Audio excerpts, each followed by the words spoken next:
Welcome to session 2 of 4 on portable, mindful strategies for good self-care. This is the Mantram Repetition series, and today I'll be talking about Mantram repetition and slowing down. And I'm your narrator, Dr. Jill Borman. In session 2, the objectives are to describe relationships among the stress response, Mantram repetition, and the relaxation response. We're going to talk about ways to use Mantram for training attention and regulating your emotions.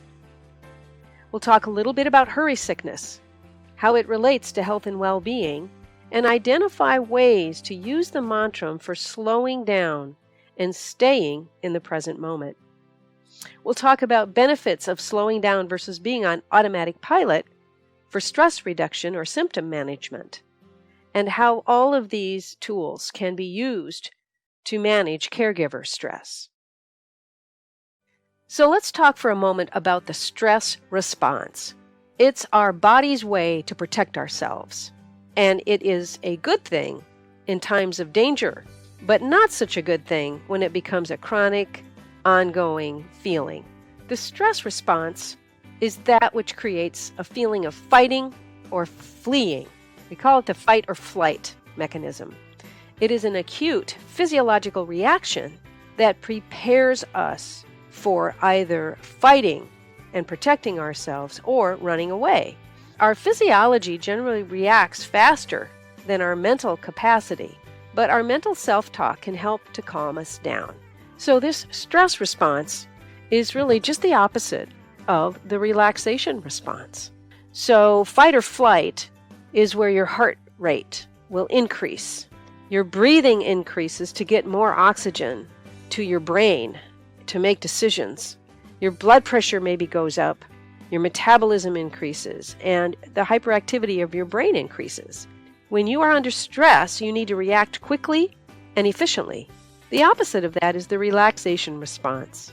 It's a lowering of heart rate, slowing of your breathing, lowering of your blood pressure and metabolism, and it actually creates slower brain waves. But one of the problems we have in our modern day is we're not in situations of life-threatening things, and that's when fight or flight is necessary for this kind of danger. However, in our society today, we have chronic low-grade stress that can also harm us. And it's those stressors, such as caregiving and the burden of being responsible for someone else's health, that cannot be escaped. And thus, it causes a chronic activation of the stress response. And another thing that adds to our stress in this modern day is the vanishing pause. We no longer have things that take a long time. We've gone from buttons to zippers to Velcro. We have calculators. We now have cell phones. We have so many modern, wonderful technological devices that supposedly have given us more time, but unfortunately we as humans, we fill up our time and become human doings instead of human beings. So what this does is instead of giving us pause, it actually creates more time pressure. We feel like there's more to do with the extra time that we have. And as we try to do more, we do multitasking, and we find that there's just too much to do. So we feel like there's little time to do all that we have. And sometimes there's so many things and opportunities that there are in life that we can't make up our minds. And we want to do a lot of things. So how does all this tie in to caregiver stress or the term caregiver burden? And we can talk about our own self-care or taking care of a loved one. Caregiving doesn't leave much time for yourself. We end up being hypervigilant to our loved one's needs. And there's unexpected interruptions, exhaustion. We feel emotionally drained, frustrated and burned out, and often end up feeling apathy and depressed. So some of these thoughts and feelings can't be completely prevented, but we can apply the practices of Mantram repetition to managing some of those thoughts and feelings. And that's where the program, Mantram Repetition, teaches these tools, including slowing down and one-pointed attention. It can be thought of as a portable stress buster. And I can't emphasize this enough. Repetition is the key to this program. That each mantram repetition is like putting money in your bank of resources. And then when you need to cash in, it's there. So by repeating your mantram at the times when you're feeling exhausted, when you're feeling overburdened, when you think there's not enough time for yourself, you can get a little tiny respite of your mind and your thinking process by repeating your mantram. It can help slow you down. It can help get you in touch with those inner spiritual resources. And again, this program provides practice to habit strategies. It's experiential. And we can't emphasize the importance of repeating your mantram and practicing it as much as possible throughout the day, at night before you sleep, and practice and practice and practice so that it becomes convenient and natural and can come to you quickly during those times of stress. In this slide, we give you an illustration of how mantram repetition can be used as a pause button to interrupt automatic pilot, to interrupt those times when you're feeling in a hurry, under time pressure, or when you begin ruminating about the past or worry of the future. So repeating a mantram, which can be a pause button, to become more self-aware, allow us to be more intentional and deliberate, to have a sense of one-pointedness and calm, and helps to bring us into the present moment. So, what are some ways of using mantram repetition and slowing down for caregiving?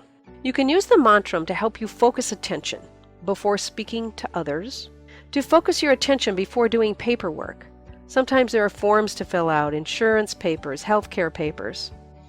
Use your mantram to manage your internal thoughts and feelings and help redirect them into the present moment.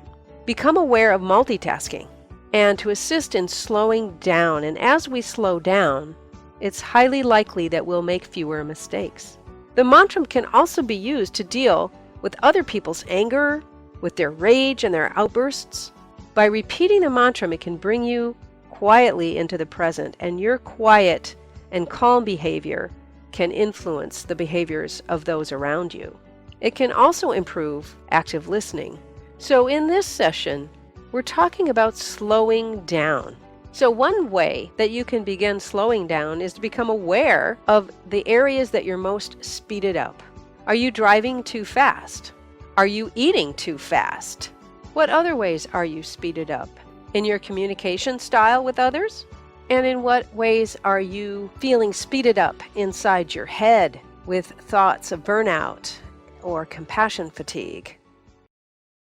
So here are some tips for slowing down. First of all, number one is recognize the cost of hurry sickness. Raise your awareness of how much in a hurry you feel you are. Start the day earlier by going to bed earlier. See if you can drive a little slower. For example, just don't run those yellow lights. Use your mantram to help you stay in the present moment. Notice when you are speeding up and make a conscious effort to calm down and slow down. And finally, reflect and identify priorities. See if you can identify the most important things that need to be done every day. Sometimes we make a laundry list of things we need to do, but upon closer examination, some of those things can wait. Again, this whole concept of slowing down requires practice, and you can use your mantram as a pause button to help you slow down as much as possible. Use the mantram when you don't need it, so it's there for you when you do need it. So let's summarize some of the benefits of slowing down. It certainly gives you the potential to make fewer mistakes. And by slowing down, you can be more relaxed and have less toll on your physiology. It can help lower the stress response. The benefit of slowing down is you become more aware of your surroundings. You can improve your relationships by being a better listener. And slowing down offers you the opportunity to develop patience and tolerance, especially with the ones that you love. It gives you a greater quality of life to be present in the moment. So as we come to the end of this session, I want to offer you some experiments for practice. And the first is to identify the ways that you are speeded up, and then to intentionally practice slowing down. And that starts with mantram repetition, slowing down your thoughts. Identify your life priorities and what's important. Use the mantram to pause button to slow down and focus. And another way to slow down and write the mantram is by using different colored pens or pencils to create what we call mantram art. Here's an example of a person who has written the mantram over and over again, like in a mandala. And from a distance, it looks like a piece of art.